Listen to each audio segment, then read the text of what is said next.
Welcome to our visual guide to eating and drinking your way through Porto. In this video, I'm not going to make you watch me eat or listen to me telling you how delicious everything is.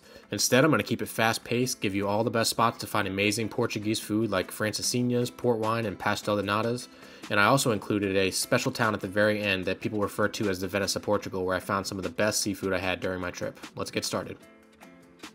One of the great debates in Porto is where to find the best Francesinha. It's like asking a New Yorker where to find the best pizza.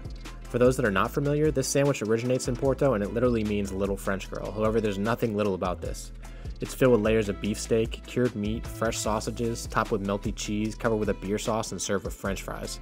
Yuko is about 15 minutes outside of downtown, but it's well worth the drive and I recommend you make a reservation. I tried 4 to 5 of the other top Francesinha spots in town and this was my favorite. Venho Mais Cinco was recommended to us by our tour guide as the best place to find a prego no pau, which is a famous steak sandwich in Portugal. It comes with slightly toasted, perfectly crunchy bread and extremely tender steak with melted cheese on top. This is a go-to sandwich in Portugal if you're looking for something quick, cheap, and delicious, and as the translation of the restaurant's name would imply, you're going to want them to bring you 5 more. Please don't leave the restaurant without getting this chocolate cake. It was light, airy, and so delicious, and I wanted them to bring me 5 of those as well. Gazela is one of my favorite spots in Porto, and they're famous for their cachorrinhos, which are small hot dogs that they cover in cheese and toast in a panini press until they're melty with a crunchy bun. This iconic place was put on the map by Tony Bourdain and for good reason. Be sure to wash them down with a cold draft beer and some fries on the side and enjoy your meal either in the cozy laid-back restaurant or ask to be sat outside in a square. This was perfect for our son to run around and chase birds while we enjoyed a very casual and easy meal.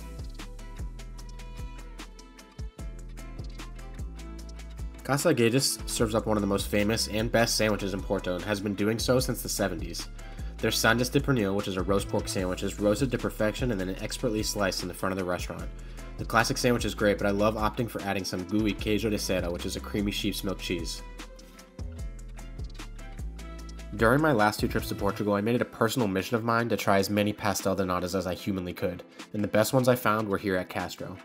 A pastel de nata is a Portuguese custard tart that is made with a classic puff pastry filled with a silky smooth, sweet custard and topped traditionally with a dust of cinnamon. The ones here at Castro are flaky, buttery, but not too greasy, and the custard is super creamy and smooth, and the natas are always fresh and warm when you come in, whereas many shops have them sitting out for quite a while. So lots of people will point you to Manteigaria, which is like the most famous pastel de nata spot in Portugal.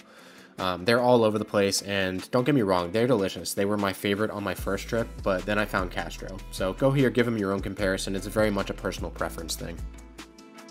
Casa Expresso is a working class eatery that serves up sandes de rajão, which is a sandwich featuring chunks of pork marinated in garlic and white wine and served on a toasty roll. Be sure to have them add some queijo to your sandwich and wash it down with a pitcher of house wine or beer. Taberna Santo Antonio was actually recommended to me by the guys at O Velho Eurico, which was mentioned in my Lisbon video. This is a favorite by locals, and we came for both lunch and dinner. I recommend going for lunch, but their dinner was also amazing. My Coffee Porto not only makes some of the best coffee in town, but they also have one of the best views. Come over here and grab a coffee in the morning. They have great cappuccinos, and then head over to the area of town across the river where you're going to find all of the port wine houses. These are not actually wineries, but they are known as the cellars, and all of them are over in the Vila Nova de Gaia, which is across the river. Taylor's Port was one of my favorites. They have an awesome tasting room. You can come here, try all their tastings, and buy from their bottle shop. They have a chicken that walks around their tasting room, which my son loved, and then head over to Graham's Port Lodge, which actually served up some of my favorite port in town. Their their cellar rather, is beautiful and has awesome views. It's a little bit further up the track, but I definitely feel like it's worth coming here for a tour. Their basement is incredible where all the barrels are stored, and their tasting rooms are beautiful. Their wine is some of the best tasting stuff that I had in town, and I actually highly recommend grabbing a bottle or 2 to go. One cool thing I learned during the tour was that Winston Churchill loved their wine so much that he used to order crates of it to his house, as you can see here. If you have an Airbnb with a kitchen, I highly recommend checking out Mercado do Balao. It has an awesome selection of meats and cheeses and fresh vegetables and fruits all grown locally, and you can even find some vendors who will cook you up some stuff on site. We went over to one of the meat places and grabbed a full platter full of meats and fresh sliced cheeses, and we went over to another guy and ordered a wine, and then there's areas to stand where you can kind of just hang out and enjoy your food and just people watch. It's a great place to go, it's lively, and all the food is fresh and delicious. I definitely recommend checking it out, regardless of whether you have a kitchen or not, but especially if you do. Mariscaria dos Pobres was a seafood restaurant that we were brought to by a local friend of ours because it's her favorite seafood house in Matosinhos, which is the small fishing town directly to the northwest of Porto on the coast. The name directly translates to seafood restaurant for the poor, but that does not translate to how this food tasted. It was amazing and just as good as anything else I had in town. Their prices are very fair and we really loved it here. Do Norte Cafe was a really good spot for breakfast. We went here actually twice during our trip because we just kind of got bogged down by just like the heavy foods and the stews and the seafood and stuff. So this is a good change of pace. They serve like a classic American breakfast options with eggs and avocado and those types of things. And my son really enjoyed it. So we went here a couple times. The vibe is really good inside and it's beautiful. I highly recommend going there and at least, sampling it out. It's not like a hip spot or anything like that, but there was a line. So they're doing something right. Base Porto is a place we found ourselves at more than one time during the week when we were here in Porto.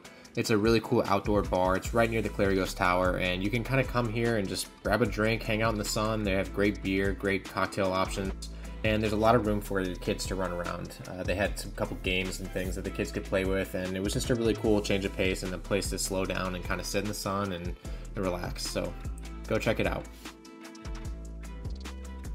So it's popular theory that Livraria Lello was the inspiration for the Hogwarts as well as Flourish and Bots, which is the wizarding bookshop in Harry Potter. The bookstore revealed that she had bought a book and spent several hours here checking it out, but I don't know, that's why it's so popular. We went and checked it out because it was a thing to do, but my recommendation is to buy a ticket online and you can skip this entire line here right now. I don't think anybody knew that, but if you just reserve it online, you can walk right to the front. When you're done there, head over to Leitaria da Quinta do Passo. I think I'm saying that right, but this is a over 100-year-old bakery that does eclairs, and these things are amazing. I had 2 of them and came back for more when we were walking by the next day. My favorites were the chocolate, but try any of them, they're all amazing. And then if you are a drinker or like cocktails, go to the Royal Cocktail Club. This place makes awesome cocktails. They have a list of probably 20 or 30.